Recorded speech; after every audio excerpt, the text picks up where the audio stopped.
ಗ್ರಾಮಸ್ಥರ ಹೆಸರಲ್ಲಿ ಸಾಲ ಪಡೆದು ದಂಪತಿ ಪರಾರಿಯಾಗಿರುವಂತ ಘಟನೆ ತುಮಕೂರಲ್ಲಿ ನಡೆದಿದೆ. ಗ್ರಾಮಸ್ಥರ ಹೆಸರಲ್ಲಿ ಸಾಲ ಪಡೆದಿದೆ ಕಿಲಾಡಿ ದಂಪತಿ. ಗ್ರಾಮಸ್ಥರಿಗೆ ಟೋಪಿ ಹಾಕಿದ್ದಾರೆ. ತುಮಕೂರು ಜಿಲ್ಲೆಯ ದೊಡ್ಡ ಹೊಸಳ್ಳಿ ಗ್ರಾಮದಲ್ಲಿ ನಡೆದಿರುವಂತ ಘಟನೆ ಇದು. ಪ್ರತಾಪ್ ಮತ್ತು ರತ್ನಮ್ಮ ಅನ್ನೋ ದಂಪತಿ ಜನರಿಗೆ ಟೋಪಿ ಹಾಕಿ ಪರಾರಿಯಾಗಿದ್ದಾರೆ. ಮೈಕ್ರೋ ಫೈನಾನ್ಸ್ ಕಂಪನಿಯಿಂದ 50 ಲಕ್ಷಕ್ಕೂ ಅಧಿಕ ಸಾಲವನ್ನ ಇವರು ಪಡ್ಕೊಂಡಿದ್ದಾರೆ. ಸದ್ಯ ಪ್ರತಾಪ್ ಮತ್ತು ರತ್ನಮ್ಮ ದಂಪತಿ ವಿರುದ್ಧ ಗ್ರಾಮಸ್ಥರು ಹಿಡಿ ಶಾಪ ಹಾಕ್ತಾ ಇದ್ದಾರೆ. ಇವರ ಹೆಸರಲ್ಲಿ ಸಾಲ ಮಾಡಿ ಅವರು ಪರಾರಿಯಾಗಿದ್ದಾರೆ. ಮೈಕ್ರೋ ಫೈನಾನ್ಸ್ ಅವರು ಗ್ರಾಮಸ್ಥರ ಮನೆಯ ಬಾಗಿಲಿಗೆ ಬರ್ತಾ ಇದ್ದಾರೆ, ಸಾಲ ಕಟ್ಟಿ ಅಂತ ಹೇಳ್ತಿದ್ದಾರೆ. ನಮ್ಮೂರಾಗೆ ಒಬ್ಬರಿಗೆ ಕೊಡ್ಸಿದ್ವಿ ಸರ್, ಒಂದು 2-3 ಪ್ರತಾಪ್ ಗೌಡ ಅಂತ ಅವ್ರಿಗೆ 1-3-4 ಚೀಟಿನ ಕೊಡ್ಸಿದ್, ಲೋನ ಕೊಡ್ಸಿದ್ವಿ ಸರ್. ಅದೇ ಅವ್ರದ್ದು ಬೆಂಗಳೂರು ಸರ್. ಬಂದು ಅವ್ರ ಹೆಂಡತಿ ಊರಾಗ ವಾಸಿ ಆಗವ್ರೆ, ಇಲ್ಲೇ ಅವ್ರೆ. ಸುಮಾರು ಒಂದು 12-13 ವರ್ಷದಿಂದ ಇಲ್ಲೇ ಇದ್ರು. ಅವರು ಏನೋ ಕಟ್ಕೊಂಡು ಹೋಗ್ತಾರೆ ಅಂತ ಅಂದ್ಬಿಟ್ಟು ಕೊಡ್ಸಿದ್ವಿ ಸರ್. ಚೆನ್ನಾಗೆ ಕಟ್ಕೊಂಡು ಹೋಗ್ತಿದ್ರು.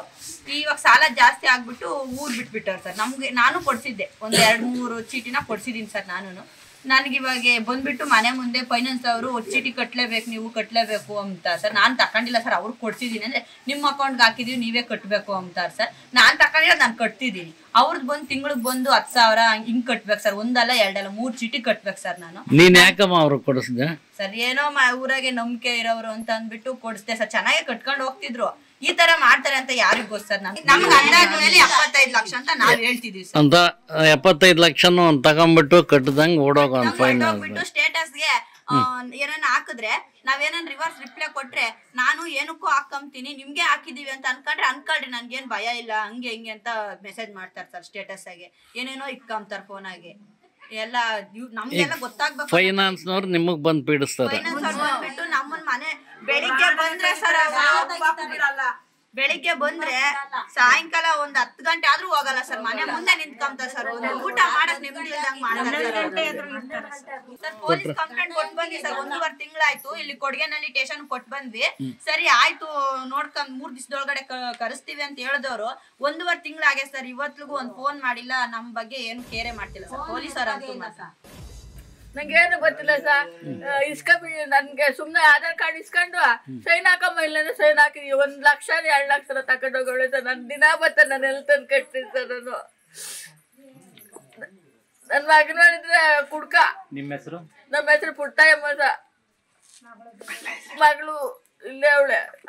ಅವಳಿಗೆ ದುಡಿಬೇಕು, ನಾವು ಊಟ ಮಾಡ್ಬೇಕು ಸರ್. ನಮ್ಗೇನು ಇದಿಲ್ಲ ಅಂತಂದಾಗ ತಕೊಬಂದ್ ನನ್ಗೆ ಮೆತ್ತೋಗೋರು ಇಬ್ರು ಸರ್. ನನ್ಗೆ ಮೋಸ ಮಾಡೋಗಿರೋದು.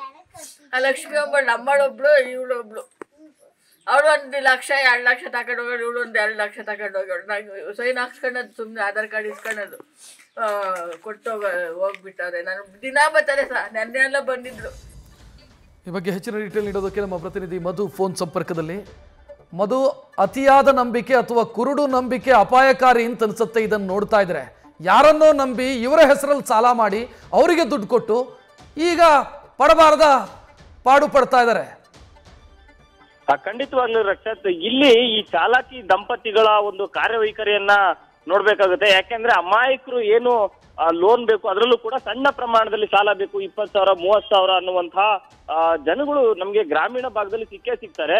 ಅಂತವರನ್ನೇ ಟಾರ್ಗೆಟ್ ಮಾಡಿ ಅವರ ಬಳಿಯಲ್ಲಿ ಇರುವಂತಹ ಆಧಾರ್ ಕಾರ್ಡು ಮತ್ತೆ ಅವ್ರಿಗೆ ಬೇಕಾಗಿರುವಂತಹ ದಾಖಲೆಗಳನ್ನ ಅವರಿಂದ ಪಡ್ಕೊಂಡು ಅವರಿಗೆ ಸಾಲ ಕೊಡಿಸ್ತೀನಿ ಅನ್ನುವಂತಹ ಆಸೆಯನ್ನ ತೋರಿಸಿ ಅವರ ಅಕೌಂಟ್ಗೆ ಹಣವನ್ನ ಹಾಕಿ ಆ ಹಣವನ್ನ ಲಪಟಾಯಿಸಿರುವಂತಹ ಕಿಲಾಡಿ ಜೋಡಿ ಇವರು.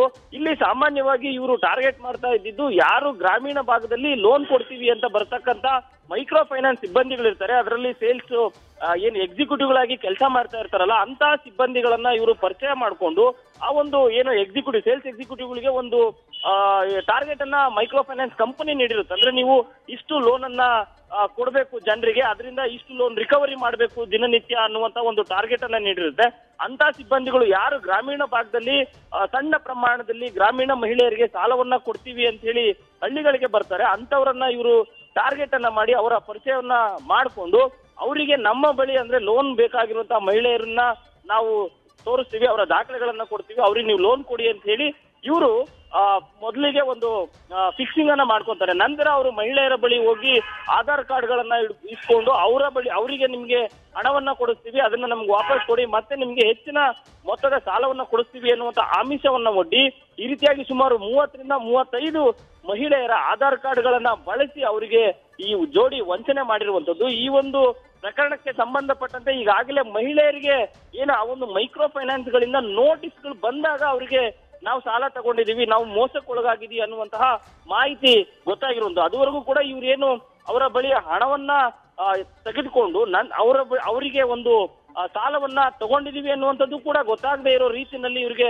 ವಂಚನೆಯನ್ನ ಮಾಡಿರುವಂತಹ ಪ್ರಕರಣ ಈಗ ಬೆಳಕಿಗೆ ಬಂದಿರೋದು. ರಾಜ್ಯಾದ್ಯಂತ ಈಗಾಗಲೇ ಮೈಕ್ರೋ ಫೈನಾನ್ಸ್ ಕಿರುಕುಳಕ್ಕೆ ಸಾಕಷ್ಟು ಪ್ರಕರಣಗಳು ವರದಿಯಾಗಿವೆ. ಆ ಘಟನೆಯ ಬಳಿಕ ಈಗ ಮಧುಗಿರಿಯ ಪುರವರ ಹೋಬಳಿಯಲ್ಲಿ ಈ ಒಂದು ಘಟನೆ ಬೆಳಕಿಗೆ ಬಂದಿರುವಂತಹ ಸದ್ಯ ಈಗ ಕೊಡಗೇನಹಳ್ಳಿ ಪೊಲೀಸ್ ಠಾಣೆಯಲ್ಲಿ ಕೂಡ ಈಗಾಗಲೇ ಏನು ಅವರು ನೊಂದಿರುವಂತಹ ಸಂತ್ರಸ್ತರೀಗ ಒಂದು ದೂರನ್ನ ಕೂಡ ದಾಖಲು ಮಾಡಿದ್ದಾರೆ. ಪೊಲೀಸರು ಯಾವ ರೀತಿಯಾಗಿ ತನಿಖೆಯನ್ನ ಮಾಡ್ತಾರೆ, ಈ ಕಿಲಾಡಿ ಜೋಡಿಯನ್ನ ಪತ್ತೆ ಹಚ್ಚಿ ಇವರಿಂದ ಹಣವನ್ನ ವಾಪಸ್ ಕೊಡಿಸುವಂತಹ ಕೆಲಸವನ್ನ ಮಾಡ್ತಾರ ಅನ್ನುವಂಥದ್ದನ್ನ ನಾವು ಕಾದು ನೋಡ್ಬೇಕಾಗಿರುವಂತದ್ದು. ರಕ್ಷತ್, ಥ್ಯಾಂಕ್ ಯು ಮಧು ಮಾಹಿತಿಗೆ.